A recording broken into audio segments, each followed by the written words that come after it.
Louvado seja nosso Senhor Jesus Cristo, para sempre seja louvado.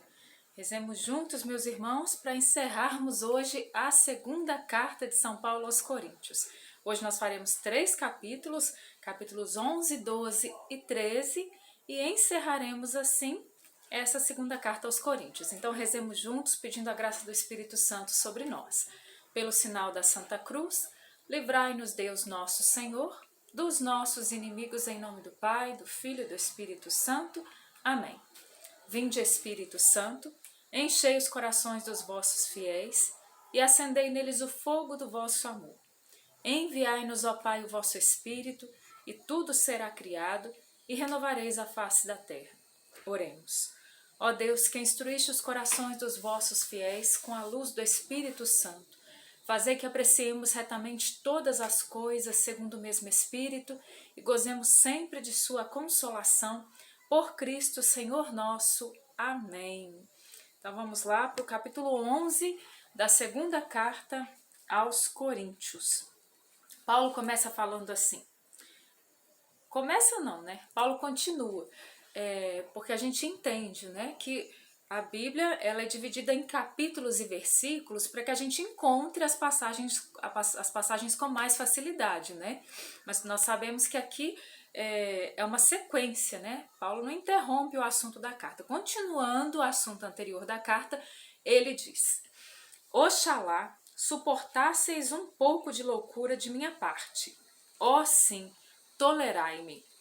Eu vos consagro um carinho e amor santo, porque vos desposei como um esposo único, e vos apresentei a Cristo como virgem pura. Assim, mas temo que, como a serpente enganou Eva com sua astúcia, assim se corrompam os vossos pensamentos e se apartem da sinceridade para com Cristo. Então ele começa aqui falando desse amor esponsal, né? Existe um amor de esposo entre Cristo e a igreja. E aqui falando de uma forma pessoal, né? Existe esse amor esponsal de Cristo com cada um de nós, né? Com cada um de nós, homens, mulheres, esse amor esponsal, essa união com Cristo. E Paulo vai dizer assim, que ele teme que como a serpente enganou Eva com a sua astúcia, que também se corrompam os vossos pensamentos e se apartem da sinceridade para com Cristo. Ou seja, assim como o tentador, ele tentou Eva, e ele fez com que Eva se afastasse do Senhor, ela foi enganada pela serpente. Paulo vai dizer que da mesma forma ele temia que isso acontecesse à comunidade de Corinto, não é? Que eles também fossem enganados pela astúcia de Satanás e esse amor esponsal com Cristo, ele fosse de certa forma maculado ou rompido, não é? Que é também o que nós temos que tomar cuidado, né? Nós temos que cuidar para que a nossa união com Jesus ela seja uma união sincera, ela seja uma união verdadeira e que nada venha corromper a nossa união com o Senhor, né?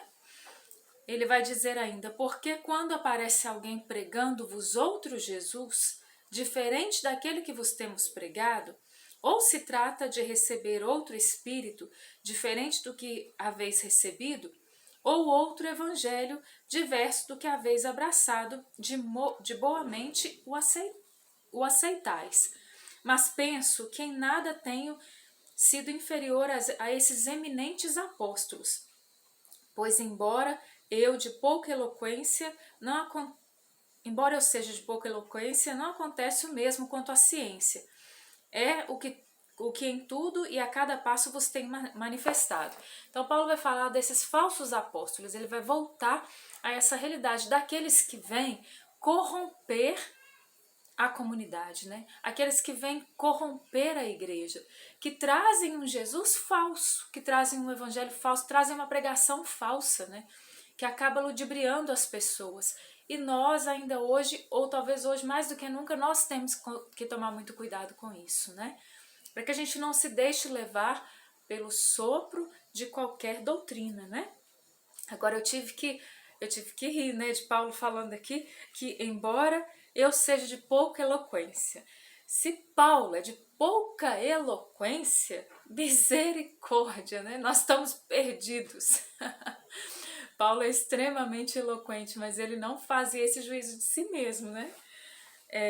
Mas ele vai dizer que quanto à ciência, ao conhecimento, ele sabe do conhecimento que ele tinha de Cristo Jesus, e ele sabia que ele estava pregando a verdade, né? Lá no versículo 12 vai dizer assim: mas o que faço, continuarei a fazer, para cortar pela raiz todo pretexto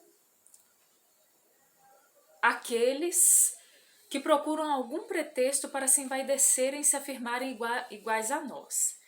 Esses tais são falsos apóstolos, ele ainda falando dessas pessoas que vêm corromper a comunidade. Operários desonestos que se disfarçam em apóstolos de Cristo. E o que não é de espantar, pois se o próprio Satanás se transfigura em anjo de luz, parece bem normal que seus ministros se disfarcem em ministros de justiça, cujo fim, no entanto, será segundo as suas obras. Então isso nos faz pensar, né, que nem todo mundo que prega o evangelho está pregando a verdade, que nem todo mundo que está usando o nome de Jesus está usando verdadeiramente para o bem, que nem todos aqueles que se dizem apóstolos, né, e aqui que se dizem missionários, que se dizem pregadores, que se dizem homens de Deus, mulheres de Deus, nem sempre o são, né? Então nós precisamos estar atentos a essas coisas, né? Porque nem toda pregação ela é verdadeira, ela é autêntica.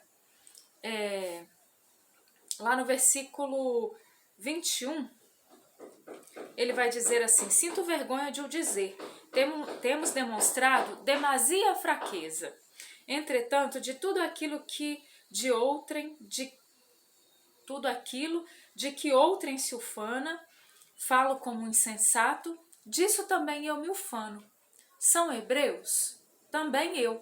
São israelitas? Também eu. Olha esse discurso de Paulo, né? São ministros de Cristo? Falo como menos sábio, eu ainda mais. Muito mais pelos trabalhos, muito mais pelos cárceres. Gente, estão trabalhando aqui, vai fazer um barulhinho aí, tá? Muito mais pelos cárceres, pelos açoites sem medida. Muitas vezes vi a morte de perto. 5 vezes recebi dos judeus os 40 açoites menos 1. 3 vezes fui flagelado com varas. 1 vez apedrejado. 3 vezes naufraguei. 1 noite e 1 dia passei no abismo. Viagem sem conta. Exposto a perigos nos rios, perigos de salteadores, perigos da parte de meus concidadãos, perigo da parte dos pagãos, perigo na cidade, perigos no deserto, perigos no mar, perigos entre os falsos irmãos. Trabalhos e fadigas, repetidas vigílias, com fome e sede, frequentes jejuns, frio e nudez. Além de outras coisas, a minha preocupação cotidiana, a solicitude por todas as igrejas. Quem é fraco, que eu não seja fraco? Quem sofre escândalo, que eu não me consuma de dor? Se for preciso que a gente se glorie, eu me gloriarei na minha fraqueza. Mais uma vez Paulo vai falar sobre isso, né? A gente terminou ontem ouvindo Paulo dizer, então, quem se gloria, glorie-se no Senhor. Ele também em outros momentos vai dizer que nós nos gloriemos, então, que ele se gloriava então nas suas fraquezas, né, nos apontando aí o caminho. Mais uma vez ele vai retomar isso, né? E ele vai dizer aqui de tudo aquilo que ele se expôs pelo Evangelho, pela pregação do Evangelho, para que esse Evangelho chegasse a mais e mais corações, a mais e mais pessoas, né? Então, ele expunha completamente a sua vida por causa do Evangelho, né?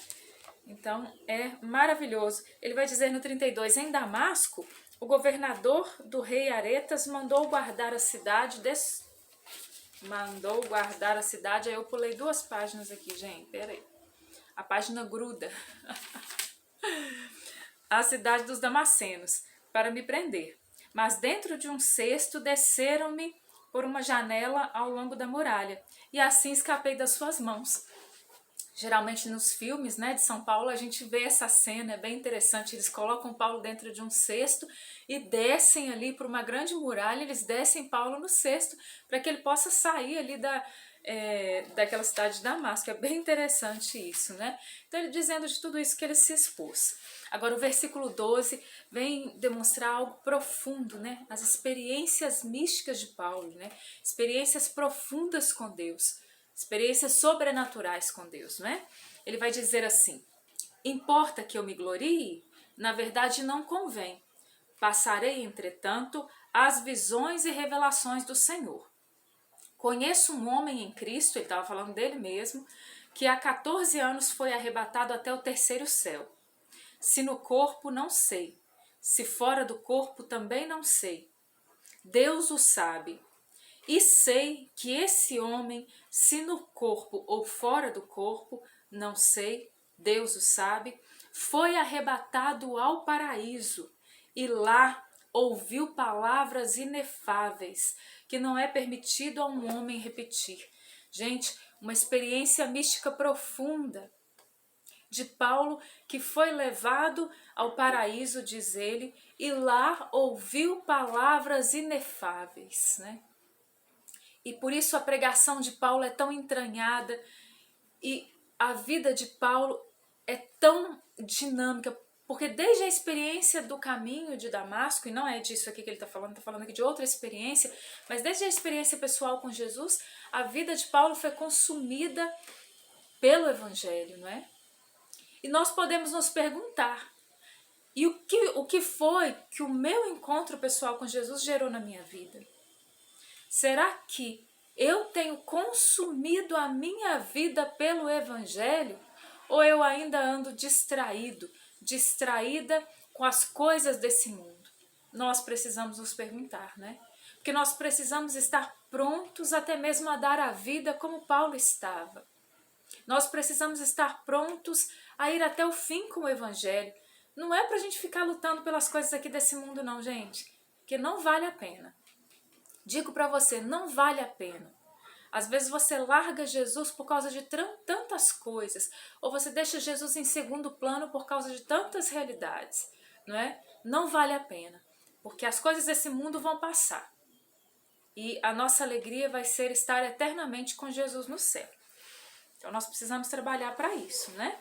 E ele vai dizer, desse homem eu me gloriarei, ou seja, ele que teve a visão, né? Mas de mim mesmo não me gloriarei, a não ser das minhas fraquezas.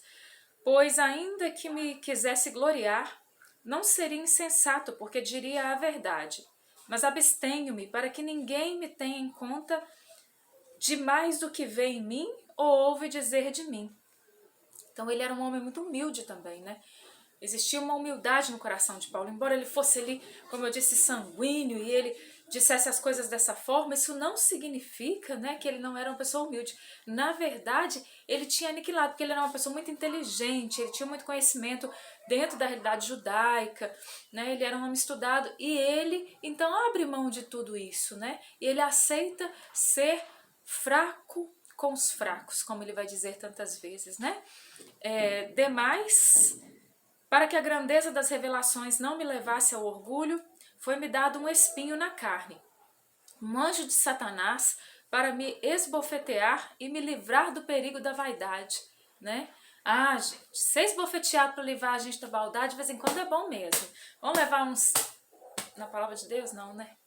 Vamos levar uns tapas na cara para ver se a gente aniquila a vaidade, né? Se a gente pisa no orgulho, se a gente aniquila a vaidade, porque é necessário. Então, é bom que nós tenhamos sofrimentos, é bom que nós tenhamos tribulações, é bom que nós tenhamos dificuldades, é bom que nós tenhamos lutas, porque senão a gente fica muito orgulhoso, muito vaidoso. 3 vezes roguei ao Senhor que o apartasse de mim. Ele vai dizer, graça, apartasse o anjo de Satanás que o esbofeteava. Mas ele me disse, o Senhor, basta-te minha graça, porque é na fraqueza que se revela totalmente a minha força. Então, maravilha, né? Basta-te a minha graça, é o que o Senhor diz para mim e para você hoje. Porque é na fraqueza que se revela a minha força. Porque se nós somos muito fortes, nós somos os bam. Deus nem vai poder revelar a força dele em nós, porque nós estamos tão cheios de nós mesmos que nós não nos enchemos do Senhor para que ele revele a sua força em nós. Mas se nós, então, estamos... a nossa vaidade está aniquilada, se nós estamos humilhados diante do Senhor, se nós humilhamos o nosso coração, Então Deus pode nos encher dele, né? Então por isso ele vai dizer: basta-te a minha graça, porque é na fraqueza que se revela totalmente a minha força. Portanto, prefiro gloriar-me das minhas fraquezas, para que habite em mim a força de Cristo. A gente precisa se reconhecer fraco, né? Eis porque sinto alegria nas fraquezas, nas afrontas, nas necessidades, nas perseguições, no profundo desgosto sofrido por amor de Cristo. Porque quando me sinto fraco, então é que sou forte. É a contramão, né, desse mundo. Quando a gente se sente fraco, quando a gente não tem mais forças, quando a gente está aniquilado, é que nós somos fortes, né? Nós achamos que nós somos fortes quando nós estamos sendo aplaudidos, reconhecidos, e tá tudo bem na nossa vida, e que maravilha, e, né? Não, né? Por isso que a gente precisa passar bem pelos sofrimentos. Os santos diziam: se nós soubéssemos o que o sofrimento gera em nós, nós pediríamos a Deus sofrimento. Tenho me tornado insensato. Vós a isso me obrigastes. Vós é que deverias fazer o meu elogio, visto que em nada fui inferior a esses eminentes apóstolos, se bem que nada sou. Aí ele volta, ele está sempre aqui tendo em vista esses falsos apóstolos, né? Quando ele vai falar de si mesmo. Lá no versículo 20 ele vai dizer assim: temo que quando for, porque ele então pretendia visitar, né, a comunidade de Corinto mais uma vez, ele está falando dessa visita que ele pretende fazer novamente, e ele vai dizer: temo que quando for não vos ache quais eu quisera, e que vós me acheis qual não quereríeis. Receio encontrar entre vós contendas, invejas, rixas, dissensões, calúnias, murmurações, arrogâncias e desordens. Então, o que é que Paulo temia encontrar dentro da comunidade de Corinto, que não é diferente daquilo que se encontra dentro das nossas comunidades, das nossas paróquias, dentro das nossas realidades de igreja? Rixas, invejas, contendas, dissensões, calúnias, murmurações, arrogâncias e desordens. Você já viu isso na igreja? Não, imagina se a gente já viu isso, né? Receio que a minha chegada entre vós, Deus me humilhe ainda a vosso respeito, e tenha de chorar por muitos daqueles que pecaram e não fizeram penitência da impureza, fornicação e dissolução que cometeram. Aí ele vai falar desse pecado que havia dentro da comunidade de Corinto, e ele vai dizer assim que ele temia também chegar lá e ter que chorar esses pecados porque as pessoas não se converteram, não fizeram penitência da impureza, da fornicação e da dissolução. Então isso precisa ser desterrado, gente, do meio de nós. A gente não pode continuar vivendo na igreja com impureza, fornicação, dissolução na nossa vida, né? E aí a gente entra no último capítulo dessa segunda carta aos Coríntios, no capítulo 13. Lá no versículo 5 ele vai dizer assim: examinai-vos a vós mesmos, se estáis firmes na fé. Então isso aqui pode ser para mim e para você, né? São Paulo dizendo nesse dia, a palavra de Deus dizendo para nós nesse dia: examinai-vos a vós mesmos, se estáis na fé. Provai-vos a vós mesmos. Acaso não reconheceis que Cristo Jesus está em vós? A menos que a prova vos seja talvez desfavorável, mas espero que reconhecereis que ela não é contra nós. Então, quando Paulo vai dizer que nós precisamos nos provar, gente, nós precisamos olhar para dentro de nós com verdade, com sinceridade. A gente precisa olhar como é que anda a nossa fé, né? A gente precisa olhar como é que anda a nossa caminhada. A gente precisa pensar e estar sempre pensando, estar sempre voltando, estar sempre repensando, sempre voltando às origens, sempre examinando a nossa vida, para que a gente tenha sinceridade diante de Deus e para que a gente não fique estagnado na fé e para que a gente progrida na vida em Deus. Isso é necessário. E a gente termina com a saudação maravilhosa de Paulo. Ele vai dizer: por fim, irmãos, vivei com alegria, não é? Aí você vai dizer assim, ah, Charlene, não é fácil viver com alegria, né? Gente, vocês me verem rindo aqui, vocês não sabem, né? Não é fácil, eu concordo com vocês. Não é fácil viver com alegria. Mas a alegria do Senhor é a nossa força. Porque no meio das tribulações, das lágrimas, das dores, das convulsões da nossa vida, nós temos um refúgio. O refúgio seguro do Sagrado Coração de Jesus. E nós ainda temos um coração de mãe que nos acolhe, né? Nós temos também o refúgio seguro do Imaculado Coração de Maria. Hoje eu não estou aqui com o banner atrás, né? Mas vocês veem que eu sempre tenho o banner de Nossa Senhora do Imaculado Coração de Maria atrás de mim, né? Nos refugiemos no coração de Jesus, no coração de Maria, né? Porque não é fácil mesmo viver na alegria, mas com esse doce refúgio nós conseguimos nos refazer e começar de novo, né? Tendei à perfeição. Às vezes a gente fala assim, eu tenho uma tendência ao pecado. Ok, né? Todos nós temos uma má inclinação. Mas Paulo vai dizer, né, sob essa perspectiva, então, muito maior é a graça de Deus em nós. Então, tendei à perfeição. Que nós tenhamos uma tendência a sermos perfeitos. Porque nós temos, por mais que nós tenhamos uma inclinação ao pecado, nós temos uma tendência forte, vigorosa, poderosa, maravilhosa, que vem de Deus, que nos faz tender à perfeição. Animai-vos. Tende um só coração. Sabe por quê, gente? Porque a gente às vezes pensa, e é mentira do diabo, a gente pensa que a gente é muito mais inclinado ao pecado do que à santidade. Não é verdade. Não é verdade. Nós que somos batizados, nós fomos batizados em Cristo Jesus e nós temos que ter a convicção que nós somos muito mais inclinados ao bem do que ao mal. Que nós somos atraídos muito mais a Deus do que as coisas que nos afastam de Deus, não é? Nós vamos muitas vezes, existe uma atração para aquilo que não vem de Deus, existe uma atração ao pecado? Existe, mas você não vai me dizer que Jesus mesmo diz, ninguém vem a mim se o Pai do céu não o atrair. Você vai me falar que a atração exercida pelo Pai do céu sobre nós, nos atraindo a Jesus, é maior do que a atração do mundo? Não é, né, gente? De jeito nenhum.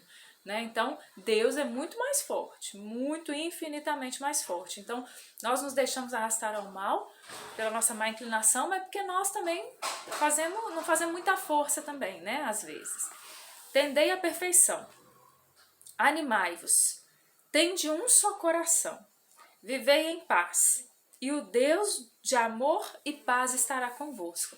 Né? A saudação maravilhosa de Paulo vai dizer, então, animai-vos, né? Vamos nos animar, vamos animar aos outros, vamos nos deixar animar uns pelos outros, vamos ter um só coração, viver em unidade, viver em paz.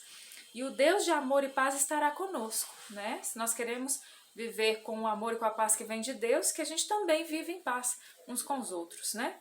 Saudai-vos uns aos outros com o ósculo santo, como eles... O que é ósculo, Charlene? É de usar no rosto, né? É o beijo santo, né? Todos os santos vos saúdam. A graça do Senhor Jesus Cristo, o amor de Deus e a comunhão do Espírito Santo estejam com todos vós. Palavra do Senhor, graças a Deus. Assim a gente termina essa palavra de São Paulo. E vem ao meu coração ainda, insistindo um pouco nessa temática anterior aqui, às vezes você pode dizer assim, em relação à inclinação ao pecado, Charlene, por que às vezes eu me sinto então muito mais arrastado ao pecado, ao mal do que ao bem? Aí a palavra de Deus vai dizer, não é a mão do Senhor que é curta para nos alcançar. São os nossos pecados que colocaram uma barreira entre nós e o nosso Deus. Então nós precisamos buscar a confissão, colocar essa barreira por terra, para que a gente não tenha uma barreira entre nós e essa atração natural que Deus faz. Aí a barreira rompe e a gente mais uma vez vê que Deus vai vencendo na nossa vida, né? Rezemos juntos então. Pai nosso que estais no céu, santificado seja o vosso nome. Venha a nós o vosso reino, seja feita a vossa vontade, assim na terra como no céu. Pão nosso de cada dia nos dai hoje, Perdoai-nos as nossas ofensas, assim como nós perdoamos a quem nos tem ofendido. Não nos deixeis cair em tentação, mas livrai-nos do mal. Amém. Ave Maria, cheia de graça, o Senhor é convosco. Bendita sois vós entre as mulheres, e bendito é o fruto do vosso ventre, Jesus. Santa Maria, Mãe de Deus, rogai por nós, pecadores, agora e na hora da nossa morte. Amém. Glórias ao Pai, ao Filho e ao Espírito Santo, como era no princípio, agora e sempre. Amém. Em nome do Pai, do Filho e do Espírito Santo. Amém. Louvado seja o nosso Senhor Jesus Cristo, para sempre seja louvado.